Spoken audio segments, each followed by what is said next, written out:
Good morning, class. How are you guys today? All right, so let's get started with a quick devotional.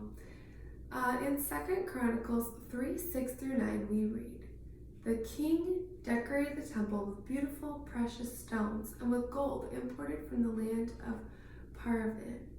He used the gold to overlay the temple walls, the rafters, the entryways, and the doors. On the walls, the workers carved designs of winged creatures.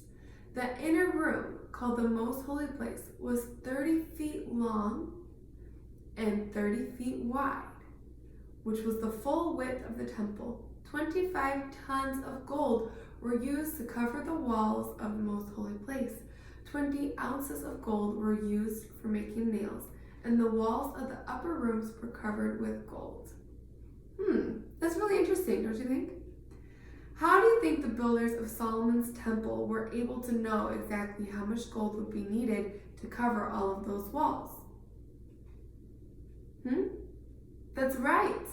They had to calculate the area. You guys are definitely on the right track. All right, so without math, Solomon's temple could not have been built. God's temple would not have been there. All right, we'll talk more about this later in another lesson, but let's get started today. So imagine that just like Solomon had to hire people to calculate the area of the walls and figure out how much gold to overlay it with, we at our school are actually going to be redoing the school library carpet. So we're going to pretend that you guys are the carpet layers. You guys are with the carpet company that we hired, and your job is to go into the library and to measure the floor, go around the edges, measure with your tape measure, figure out all the measurements, and then calculate the area so that you can figure out exactly how much carpet to bring in without wasting any. All right, you guys already know how to calculate area because we've been talking about this all last week.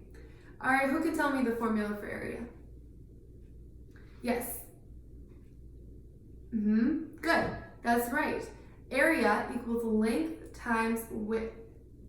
All right, you guys already know how to use tape measures and rulers and digital measuring devices because we've been doing this in our science labs over the past couple weeks also. So let's see. Yes, can you come up please, Johnny, and can you please demonstrate how to measure with this tape measure? All right. Awesome. Yes. So see, class, that's exactly how you would measure something with a tape measure. All right. Mary, can you come up here and show how to do it with a ruler? Okay, very good. You see how she did that with the ruler? Awesome. Any questions?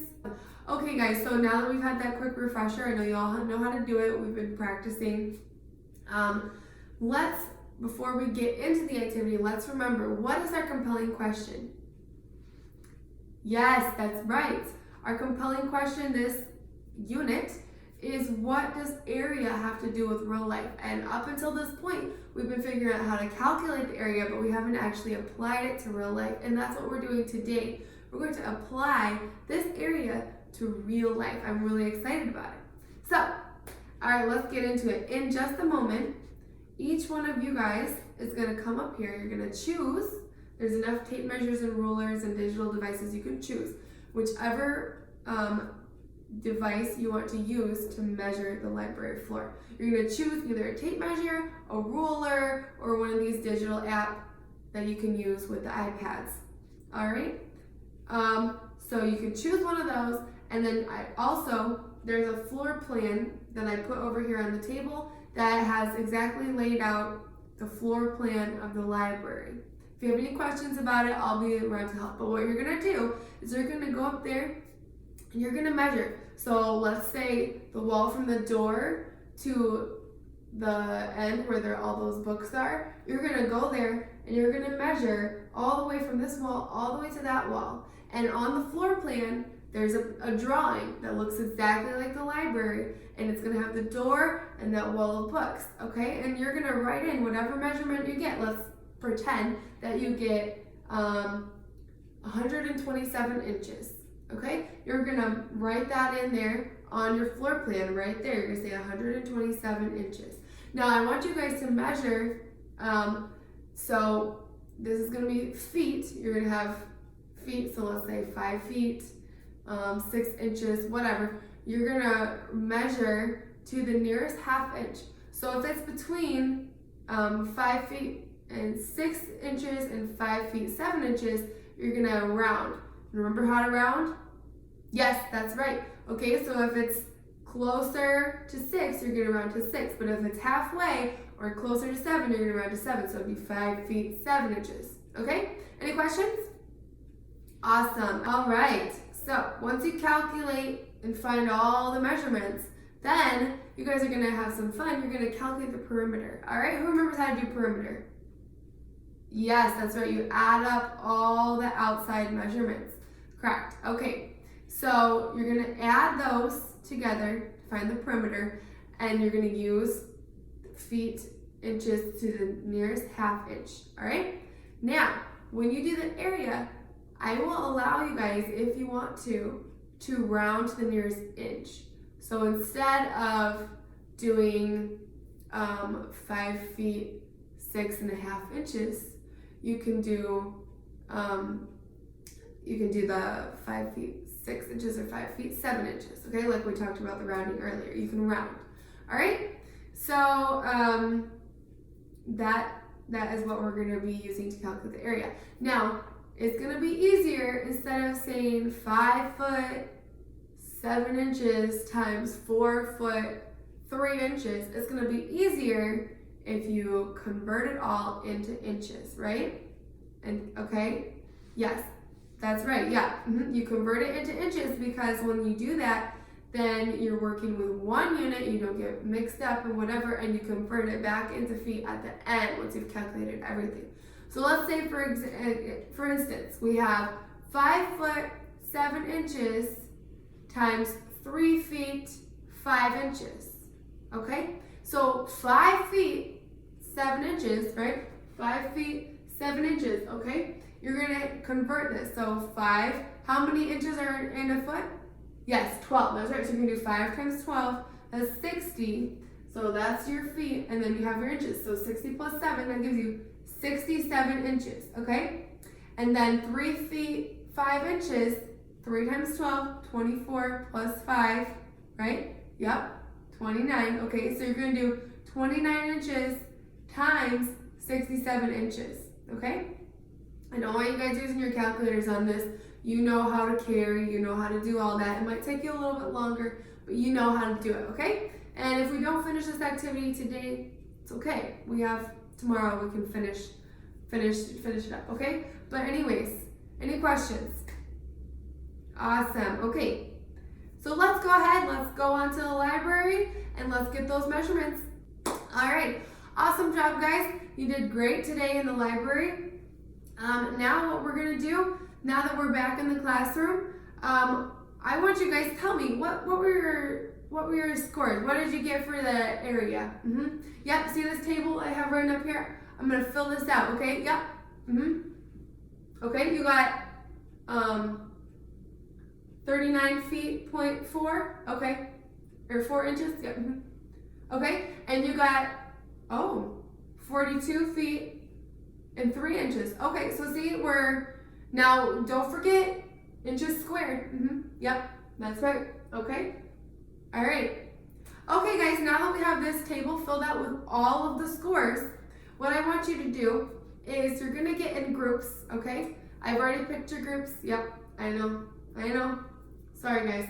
I've already picked your groups, okay? So you're gonna get in these groups, and together as a group, you're gonna create a line plot to show the data, because now we have this data, we wanna compare, we wanna see, okay, see, so 39.3 and we had 42.2, whatever, we had these different scores here. We wanna see which one do you think is most accurate, which one what is the closest, So we're gonna do a line plot. Remember how to do a line plot? I know we've talked about this. Yep, okay, so you write your line, your number line, yep, Okay, and then you write, we'll start with 38, and we're gonna go through 47, because that was That's the outliers, you know, okay? So we're gonna go there and then we're gonna put a number each one and then, yep, all right, and then you're gonna put the scores. So like we have 38, 39, 40 here, yep, and then we had 39 and 4 inches, so that's gonna go between 39 and 40. You're gonna put it in there, yep, and you're just gonna put an X or you can put a dot, however you wanna do it. Good, yes. So that's what you're gonna do, and then you're gonna do that with all the scores, and then we'll see which has the highest, you know. This one looks like it might be kind of low, but so we'll see, okay? So get in your groups, yep. I wrote your names on the board over here. You can check which group you're in. Yeah, group 1, why don't you guys go over by the computers? Group 2, yep, over there, yeah, group 3, that looks like you guys look like you're doing good. Okay, and when you're making this, line plot, you guys can draw it out on a piece of paper. You can flip it over on the back of your paper if you want your floor plan and draw it out there. Or I have some supplies up here. I have some string, I have some rocks, I have some other things. You can come look up through that, and if you want to make a 3D version of your line plot, you're welcome to do that as well, okay? Yes. All right, once you're done making this line plot, I'm gonna come around, once I approve it, then you're gonna take the Chromebooks and you're gonna put this into the Chromebook and make a digital line plot, and then we'll print it out. Yep, good.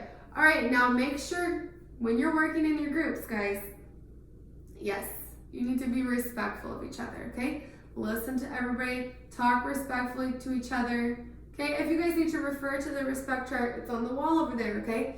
And if I hear someone who's being disrespectful to one of their group members, yeah, you're right. Laps.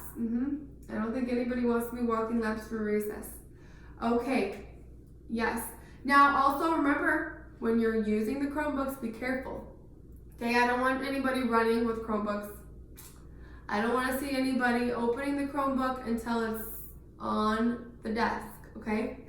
I don't want to see anybody throwing the Chromebook, okay? And if I come around and see somebody, you know who you are, texting or on social media or doing something on the Chromebook that I haven't asked you to do, then there will be consequences. Yeah, what happened last time? That's right, yep. I don't think you guys want that to happen again. Okay, everybody understand? Awesome. Okay, go ahead, get going. Okay guys, it seems like a few of you are wrapping up and some of you are still going. That's totally fine. For those of you who are done, I want you guys to work on this extra question. I've written it on the board over here in this corner. And the question is, if you guys have a 10-foot by 12-foot rolls of carpet, how many rolls of carpet are you going to need to complete the whole area, right? Our area is not 10 by 12, right? That wouldn't cover the whole carpet, okay? So your job is to figure out how many rolls of carpet do we need to buy. Okay, do we need to buy 1? Do we need to buy 300, right? We don't want to waste our money. We just want to buy just enough to complete the job and maybe have just a tiny bit left over, okay? So go ahead, you can round to the nearest whole number for this part of the question, right? So that's for those of you who are done. Those of you who are done, don't worry about it. It's okay. Just keep working on what you're working on. The line plot. All right, guys. All right, class time is just about over. So go ahead and wrap up what you're doing. Whatever you didn't get done, we'll finish tomorrow. Don't worry about it. Excellent job today. You guys impressed me. Give you guys a hand. Today we calculated what? Area and perimeter on the library floor. These measurements can be used to figure out exactly how much carpet we need, right? All right, so you guys have been actually a huge help to the school, and now you have the knowledge. If your parents are ever redoing a floor in their house, you know how to help them, right? So you can help, and that's really awesome.